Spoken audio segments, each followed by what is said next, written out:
Hello students, हम कर रहे थे फंडामेंटल राइट्स। लास्ट सेशन में हमने फंडामेंटल राइट्स की एक्सप्लेनेशन की एंड आज हम इस सेशन में करेंगे importance and protection of fundamental rights कि हमारे कॉन्स्टिट्यूशन में ऐसी कौन सी वे है जिससे हमारे फंडामेंटल राइट्स हैं वो प्रोटेक्ट होते हैं। तो पहले हम करते हैं इम्पोर्टेंस ऑफ फंडामेंटल राइट्स। जो फंडामेंटल राइट्स है इसकी क्या इम्पोर्टेंस है।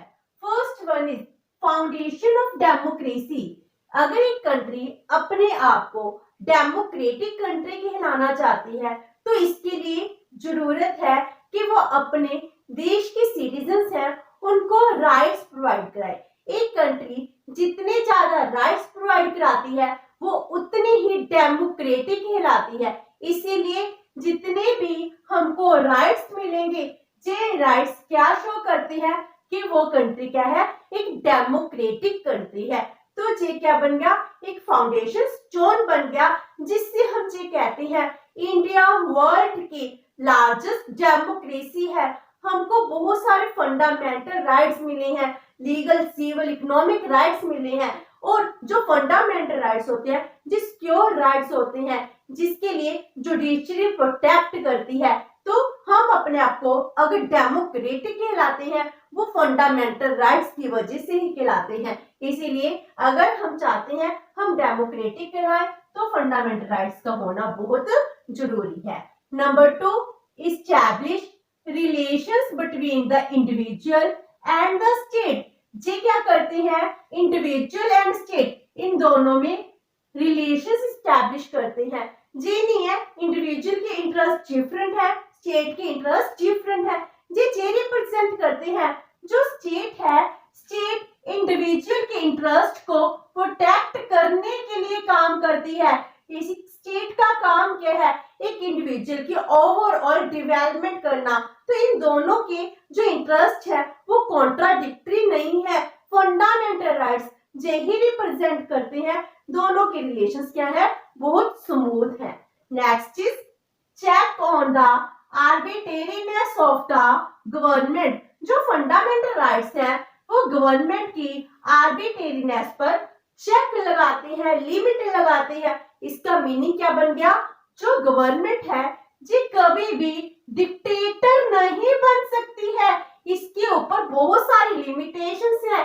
एक ह्यूमन को जितने राइट्स मिले हैं उन राइट्स को कटेल नहीं कर सकती है, क्योंकि जो हमारे फंडामेंटल राइट्स हैं, ये फंडामेंटल राइट्स के बेसिक स्ट्रक्चर है उसको गवर्नमेंट चेंज नहीं कर सकती है।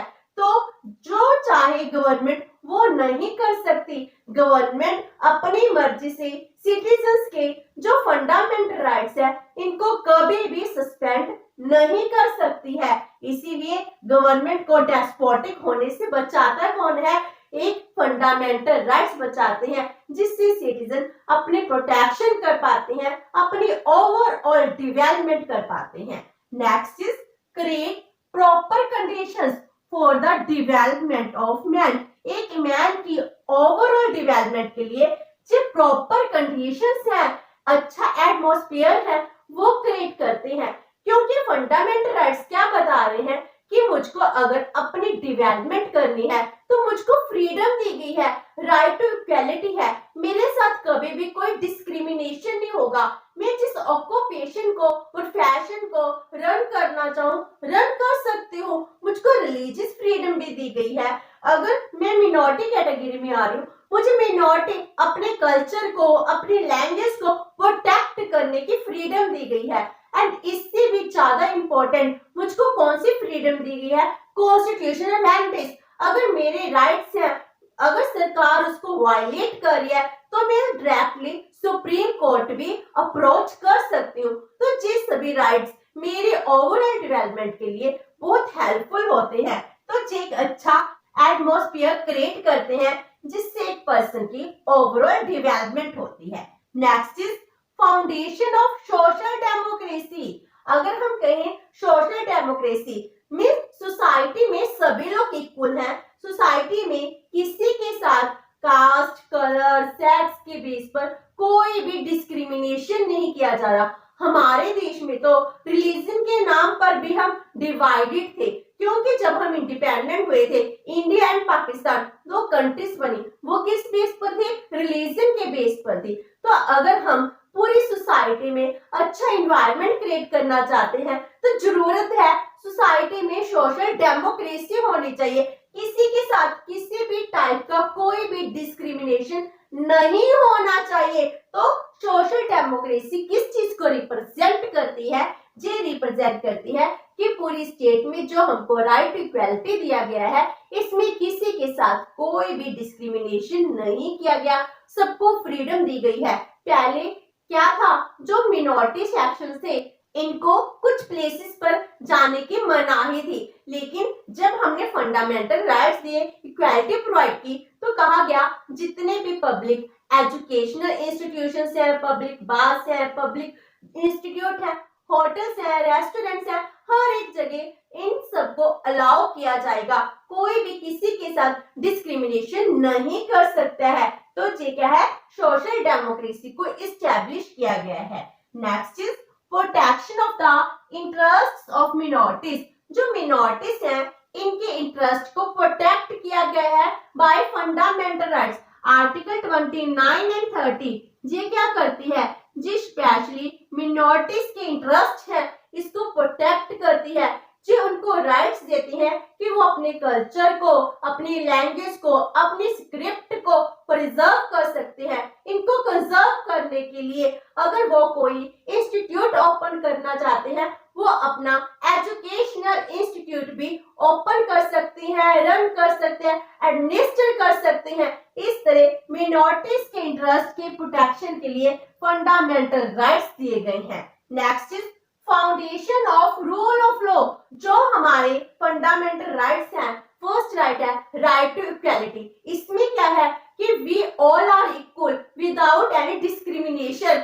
हमारे साथ कभी भी कोई डिस्क्रिमिनेशन नहीं किया जा सकता, हम सबको इक्वालिटी प्रोवाइड की गई है। तो ये इक्वालिटी क्या रिप्रेजेंट करती है कि देश में किसका रूल चलता है? सिर्फ लॉ का रूल चलता है। मुझे कभी भी कलर, कास्ट के नेम पर मेरे साथ कोई भी गलत काम नहीं होगा, मुझे कोई पनिशमेंट नहीं मिलेगी अनलेस जब तक कि मैं लॉ को ब्रीच नहीं करती हूँ। तो क्या है?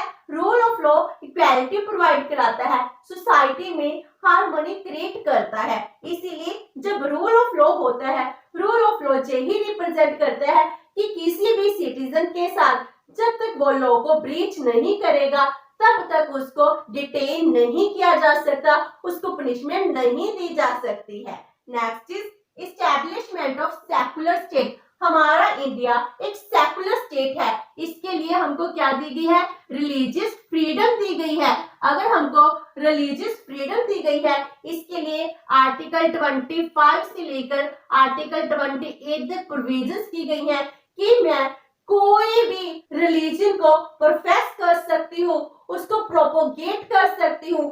अगर मुझको किसी इंस्टीट्यूट में एडमिशन लेनी है तो वहां पर रिलीजियस एजुकेशन नहीं दी जाएगी। अगर मैं अपने रिलीजन को प्रोपोगेट करना चाहती हूँ तो इसके लिए सरकार मुझ पर कोई भी टैक्स इम्पोज नहीं कर सकती है। अगर मैं अपने रिलीजन को प्रमोट करने के लिए कोई प्रॉपर्टी लेती हूँ, मूवेबल चाहे इमूवेबल हो, तो उसको मैं खुद मैनेज कर सकती हूँ, एडमिनिस्ट कर सकती हूँ। तो ये हम मुझको फ्रीडम मिली हुई है। इंडिया क्या है? एक सेकुलर स्टेट है, इसीलिए जितने भी पब्लिक इंस्टीट्यूट्स हैं वहां पर कभी भी सेकुलर रिलीजन के नाम पर कोई भी एजुकेशन नहीं दी जाती है। Next is reconciliation between individual interest and social interest. ये क्या कहते हैं कि जो इंडिविजुअल इंटरेस्ट है एंड सोशल इंटरेस्ट है जो हमेशा मैच होने चाहिए। अगर मुझको फ्रीडम दी गई है, फ्रीडम से क्या कहती है कि मेरी फ्रीडम के साथ किसी भी सोसाइटी के पर्सन का नुकसान नहीं होना चाहिए। मुझे फ्रीडम टू स्पीच मिली है, लेकिन मैं अपने एक्शन से, मैं अपनी स्पीच से किसी भी पर्सन को डिफेम नहीं कर सकती हूँ। जी मुझ पर रिस्ट्रिक्शंस इंपोज की गई हैं। तो जो इंडिविजुअल के इंटरेस्ट है वो सोसाइटी के इंटरेस्ट के साथ हमेशा ही मैच होने चाहिए। जो भी हमारी फ्रीडम है हमारे तक ही लिमिट होनी चाहिए, मेरे एक्शन की वजह से, मेरी फ्रीडम की वजह से मैं किसी पर्सन का, सोसाइटी के इंटरेस्ट को कभी भी नुकसान नहीं पहुंचा सकती हूँ। तो जी की इम्पोर्टेंस ऑफ फंडामेंटल राइट्स जो क्या रिप्रेजेंट करती है कि हमारे देश में जो फंडामेंटल राइट्स दिए गए हैं, ये फंडामेंटल राइट्स हमारी ओवरऑल डेवलपमेंट के लिए बहुत जरूरी है, जिस वजह से हम अपनी ग्रोथ कर सकते हैं। Now are the fundamental rights absolute, कि जो हमको जो फंडामेंटल राइट्स मिले हैं क्या ये एब्सोल्यूट है? क्या फंडामेंटल राइट्स को कभी सस्पेंड किया जा सकता है या नहीं किया जा सकता? जो हमको फंडामेंटल राइट्स दिए गए हैं ये एब्सोल्यूट नहीं है। क्यों? क्योंकि फंडामेंटल राइट्स पर कुछ रिस्ट्रिक्शंस भी इम्पोज की गई हैं। इनके क्या कॉजेस हैं? First one is mention of limitations over these fundamental rights. जितने भी हमको फंडामेंटल राइट्स मिले हैं इन सब पर रिस्ट्रिक्शंस इम्पोज की हैं। जब हमने फर्स्ट राइट किया था, राइट टू इक्वालिटी, तब भी हम पर पॉजिटिव रिस्ट्रिक्शंस, मिनिमम रिस्ट्रिक्शंस को इम्पोज किया गया था।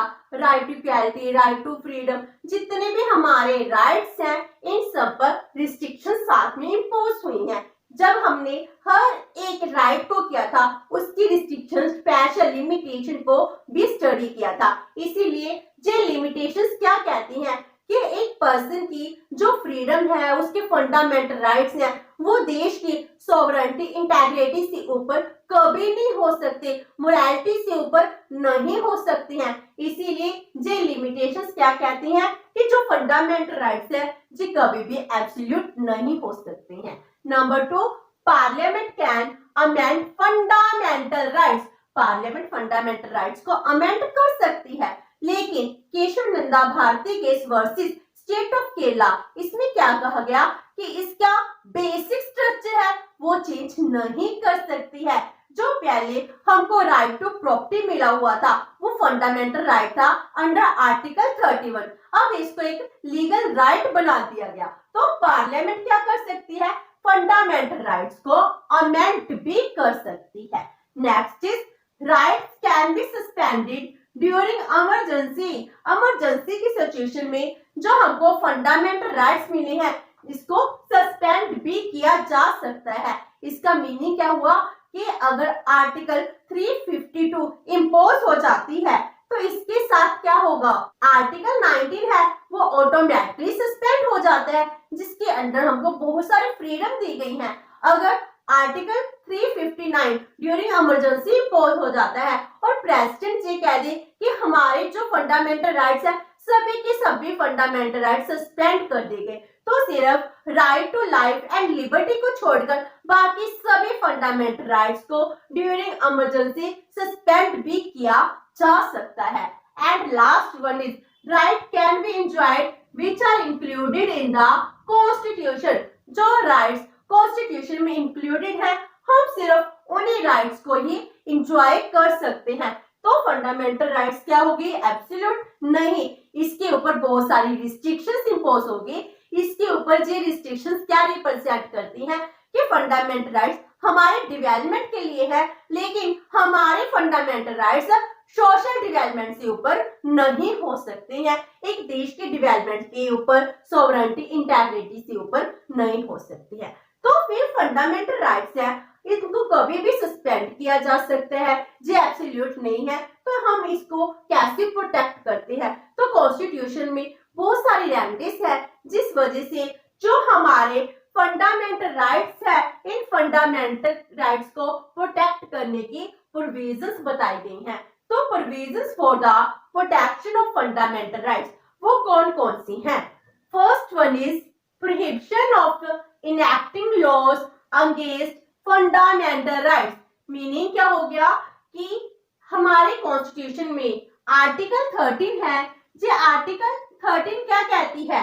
जो गवर्नमेंट है, स्टेट है, जो फंडामेंटल राइट्स है, फंडामेंटल राइट्स को कोई भी नया लॉ बनाकर उनको इलीगल या फिर उनको खत्म नहीं कर सकती है। So prohibition of enacting law against fundamental rights, तो स्टेट कोई भी ऐसा लॉ नहीं इनेक्ट कर सकती है, नहीं बना सकती है जिससे हमारे फंडामेंटल राइट्स खत्म हो जाए। तो ये आर्टिकल 13 हमको ये राइट प्रोवाइड कराता है। Next is provision of constitutional remedies. जो आर्टिकल 32 है जी हाँ, कॉन्स्टिट्यूशन रेमेडीज, जिसको डॉक्टर बी.आर. अंबेडकर जी ने हार्ट एंड सोल में कहा है। उन्होंने कहा है अगर हमको कॉन्स्टिट्यूशन रेमेडीज का राइट ना मिलता तो हमारे राइट्स हैं इनकी प्रोटेक्शन नहीं हो पाती है। अगर हमारी कोई प्रॉपर्टी होती है, अगर हमारी उसके ऊपर ओनरशिप ना हो, हमारा राइट ना हो, तो हम ये नहीं कह सकते कि वो प्रॉपर्टी हमारी है। अगर फंडामेंटल राइट्स हमको मिले हैं, अगर इसकी प्रोटेक्शन ना हो तो फंडामेंटल राइट्स की इंपॉर्टेंस खत्म हो जाएगी। कॉन्स्टिट्यूशनल रेमेडीज, हम अपने राइट्स को प्रोटेक्ट करने के लिए हम कोर्ट पर जा सकते हैं, हम डायरेक्टली सुप्रीम कोर्ट को अप्रोच कर सकते हैं। सुप्रीम कोर्ट 5 टाइप्स की रिट है वो इशू कर सकती है, जिस वजह से हम ये कहते हैं फंडामेंटल राइट्स है एक ह्यूमन की डिग्निटी को प्रोटेक्ट करती हैं, उसके डेवलपमेंट के लिए बहुत जरूरी होते हैं। Next is power of judicial review. जो जुडिशरी है वो इंडिपेंडेंट है, सबसे सुप्रीम है। अगर लेजिस्लेचर, पार्लियामेंट कोई भी लॉ बना देती है जो फंडामेंटल राइट्स के अगेंस्ट हो, तो जुडिशरी उसको अनकॉन्स्टिट्यूशनल, इलीगल, वाइड भी कह सकती है। तो जुडिशरी के पास ये राइट है कि वो किसी भी लॉ को इलीगल डिक्लेयर कर सके। Next is right to life and personal liberty cannot be suspended. चाहे कोई भी इमरजेंसी की सिचुएशन हो, राइट सस्पेंड किए जा सकते हैं इमरजेंसी में। सिर्फ right to life and personal liberty है, इसको सस्पेंड नहीं किया जा सकता। ये हर एक पर्सन को फ्रीडम दी गई है, जो 44th अमेंडमेंट के थ्रू इसको कहा गया था। इससे पहले ये राइट है इसको भी सस्पेंड किया जा सकता था, लेकिन जब 44th अमेंडमेंट होती है उसमें राइट टू लाइफ है, पर्सनल लिबर्टी है, इसको भी हमने कह दिया कि इसको कभी भी किसी भी सिचुएशन में सस्पेंड नहीं किया जा सकता। Next is difficult method to amend fundamental rights. अगर पार्लियामेंट फंडामेंटल राइट्स को अमेंड करना चाहती है तो इसका बहुत ही डिफिकल्ट मेथड है। हर एक हाउस में 2/3 मेजोरिटी के साथ फंडामेंटल राइट्स के अमेंडमेंट है वो पास होनी चाहिए, तब जाकर फंडामेंटल राइट्स को अमेंड किया जा सकता है। And last one is part of the basic structure of the constitution. जो फंडामेंटल राइट्स है जो कॉन्स्टिट्यूशन के बेसिक स्ट्रक्चर में आते हैं, जो बेसिक स्ट्रक्चर है उसको कभी भी अमेंड नहीं किया जा सकता। केशव नंदा भारती केसेस में भी यही हुआ था, उन्होंने भी ये कहा था कि जो फंडामेंटल राइट्स है उसका बेसिक स्ट्रक्चर चेंज नहीं हो सकता। तो वो यही कहते हैं कि एक पार्लियामेंट है वो कोई भी लॉ चेंज कर सकती है, कुछ भी बना सकती है, लेकिन जो राइट्स होते हैं उसका बेसिक स्ट्रक्चर चेंज नहीं कर सकती है। तो ये हमको फ्रीडम देते हैं कि हम अपने देश में अपनी मर्जी से कहीं भी रह सकते हैं, कोई भी ऑक्यूपेशन है उसको अडॉप्ट कर सकते हैं। मुझको 6 टाइप्स की फंडामेंटल राइट्स दिए गए हैं। Right to freedom, right to equality, right against exploitation, right to religious freedom, cultural and educational rights, right to constitutional remedies. ये सभी राइट्स फंडामेंटल राइट्स है जो कॉन्स्टिट्यूशन के पार्ट 3 में इंक्लूडेड है। एंड ये राइट्स एक ह्यूमन की डिग्निटी को इंक्रीज करने के लिए, उसके डेवलपमेंट के लिए बहुत जरूरी है। इसके प्रोटेक्शन के लिए भी कॉन्स्टिट्यूशन में बहुत अच्छी सी प्रोविजंस की गई है। तो विद दिस हमारा फंडामेंटल राइट्स का टॉपिक कंप्लीट होता है। होप्स कि आपको ये सेशन अच्छा लगा होगा। अगर आपकी कोई क्वेरी है तो post it in the comment box, और वीडियो अच्छी लगी तो please like and share with your friends. Thank you so much and have a nice day.